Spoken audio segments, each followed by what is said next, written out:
عادة بعد زيادة كبيرة في الوزن أو بعد كذا محاولة دايت فاشلة، الوقت ده بيكون وقت محبط جدا لدرجة إن بيدفع ناس كتيرة قوي إن هي تفكر في حلول سريعة عشان توصل لنتائج سريعة وتخس بقى وتخلص. واللي بيشجعهم اكتر ان هم يقدموا على الوسائل دي ان بيشوفوا نماذج لناس حواليهم استخدموا نفس الوسائل ووصلوا لنتائج مبهرة. اخترت لكم اشهر وسائل التخسيس وهنقسمها سوا لوسائل جراحيه ووسائل دوائيه. وسائل جراحيه زي عمليه تكميم وعمليه شفط الدهون، ووسائل دوائيه زي ادويه اللي بتعلي الحرق وتسد الشهيه، والحقن اللي بتستخدم للتخسيس. وانا كطبيب بشري لا انكر دور الوسائل دي ان هي فعلا بتساعد الناس توصل اللي هي عايزاه وتخس لما تستخدم مع الناس الصح تحت اشراف طبي صح.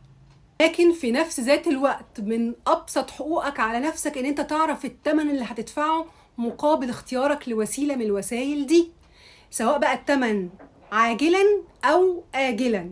الهدف الرئيسي من الفيديو ده هو التوعية، إن أنت تعرف إزاي تاخد قرارك وتشوف وأنت بتختار الوسيلة دي هل التمن ده أنا أقدر أدفعه ولا لأ. أنا حتى اخترت لكم اشهر الاثار الجانبيه لكل حاجه من الحاجات دي، وطبعا مش دي النهايه.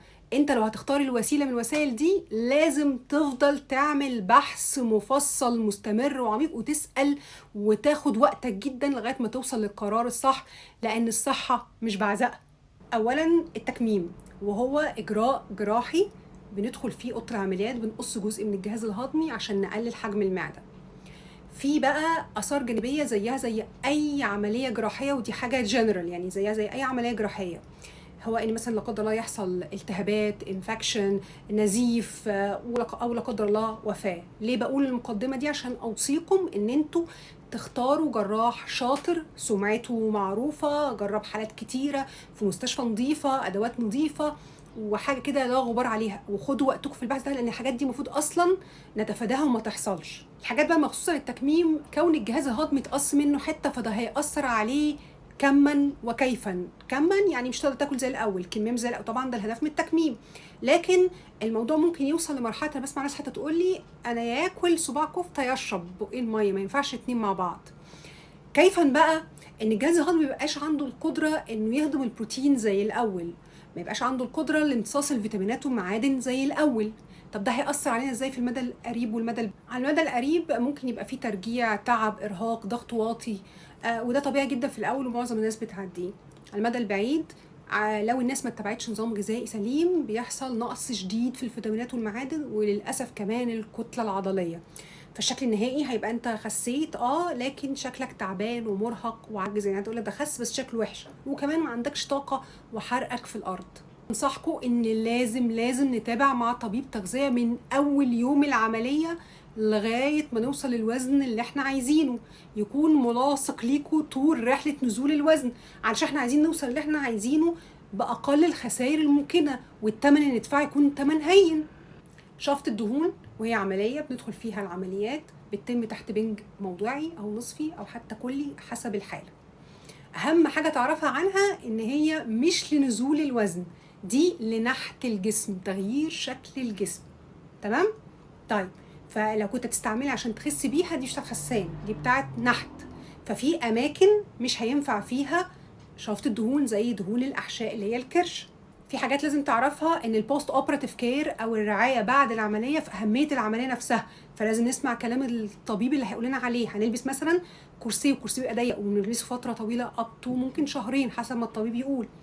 طيب الكلام ده ممكن ما يفرقش مع ناس، بس بقولها لكم لان مثلا يعني لو هتعملها ما تنفعش تعملها حتى في الصيف، خليها في الشتاء، ماشي؟ دي معلومه على جنب كده. طيب لو انت عندك كميه دهون كتيره ما ينفعش هي كميات الدهون الكتيره، بالعكس هي بتجيب نتائج حلوه مع كميات دهون قليله، لان ان احنا نشفط عدد لترات كبيره من الدهون دي بتبقى خطر على صحتي بعد العمليه.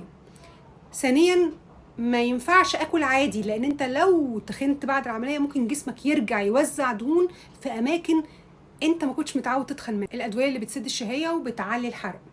طيب ايه الثمن اللي هندفعه؟ الادويه دي اصلا عشان تشتغل بتاثر على الجهاز العصبي المركزي والقلب والشرايين، فهتحطك في حاله ان انت كانك داخل خناقه، ماشي؟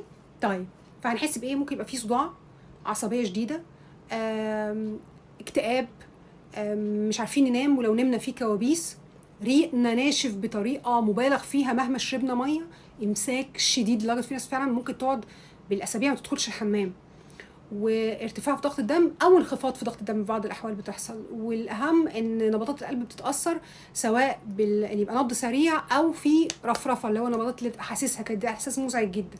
كل ده انا بتكلم على ادويه من شركات يعني معروف اسم الدواء ومكتوب عليه الاثار الجانبيه، مش هتكلم عن الحاجات مجهوله المصدر او الاعشاب اللي بيقولوا عليها اعشاب طبيعيه، لان المفروض اصلا الحاجات دي ما ناخدهاش، لان انا شفت منها بلاوي، يعني انا شفتها بعيني، بلاوي فشل كلوي حاد، سكته دماغيه، وحساسيه في الجلد، وامراض غريبه في الجلد مش عارفين لها. والحاجات دي يا جماعه بناخدها ويحصل لنا منها مشاكل، احنا ساعتها ما بقاش لينا دي، حتى ما بنعرفش حتى نروح نقول للدكتور احنا خدنا ايه عشان يعرف يعالجنا منه. فمش هزار دي بقى، يعني معلش انا مضطره هنا اكون متحيزه، بس الحاجات دي ملناش فيها. الحقن التخسيس اللي هي اسمها GLP-1 agonist، اللي هي بتتحقن زي الانسولين كده في قلم مره في الاسبوع، دي بتشتغل ببساطه شديده يعني على الجهاز الهضمي، بتقلل حركه الجهاز الهضمي، فبتقلل خروج الاكل منه، فبتحسسنا بالشبع فتره اطول، فما بتخليناش ناكل فبنخس. الأعراض الجانبيه جايه من فكره شغلها، هي GIT symptoms، يعني الاعراض اللي بتيجي عن طريق الجهاز الهضمي، وهي غممان النفس الشديد قوي، ممكن يبقى فيه ترجيع شديد، ممكن يبقى فيه احساس بالتقل وان دايما بطني مليانه، او الامساك الشديد. تأثيرها على المدى البعيد، الدراسات حتى اتعملت عليها وجدت ان هي بتأثر على الغدة الدرقية، ممكن تسبب نوع معين من انواع السرطانات. فانا بنصح ما حدش ياخدها من نفسه يا جماعة، لازم تحت اشراف طبي، وخصوصا للناس اللي عندها تاريخ وراثي من الغدة الدرقية في العيلة، تمام؟ لان الطبيب كمان ليه مهمه يعني ضروريه قوي، هو يعرفك ازاي بعد ما توصل للوزن اللي انت عايزه ازاي تبطلها، عشان تبطلها صح، عشان ما يرجعلكش نهم الحلويات والنشويات. قبل ما اختم لازم اكد الحاجات دي ما بنعملهاش لوحدنا، دي بتتعمل تحت اشراف طبي، ومن حقك على الطبيب انه يقعد معاك ويقول لك ايه الثمن اللي هتدفعه نتيجه اختيارك للوسيله دي عشان تخس. وما تقلقش ابدا مهما قال لك اثارها الجانبيه قد كده، بالعكس ده يبقى عندك وعي وعارف ايه اللي هيحصل لك.